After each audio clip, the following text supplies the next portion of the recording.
quando faz isso, evidentemente, ele inverte a situação. Então, o Santos que vem jogando mal, fala-se menos das más atuações dele de outros atletas e fala-se, obviamente, da covardia contra o cidadão que tomou porrada, sabe-se lá de quem. Sabe-se lá de quem, não. Os caras que estavam lá fora. Ontem apareceram ali, tive lá eles aí. São os torcedores aí que foram e falávamos ontem, inclusive no bate-bola, existe um viés forte político.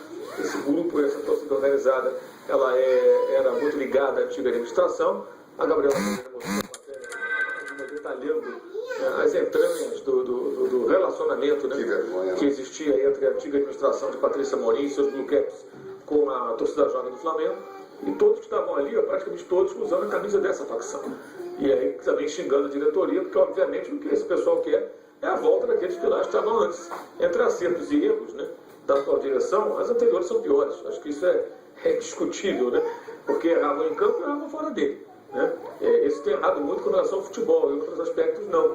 Mas para esse pessoal isso não importa. Se o clube paga dívida, se não paga dívida, interessa a manutenção de privilégios, de interesses, como acontece em todos os clubes brasileiros. Né? Sempre existem grupos de torcedores que querem exatamente isso, e dirigentes que geralmente usam esses grupos a seu favor, entre aspas, comprando aí, com alguns benefícios, ingressos, sei lá mais o quê, para ter o apoio dos caras. Aí não se vai, dentro da política do clube isso acontece, e segue assim. Nós já contamos até aqui o caso recente do ex-presidente do Independiente da Argentina, que depois denunciou o Canteiros.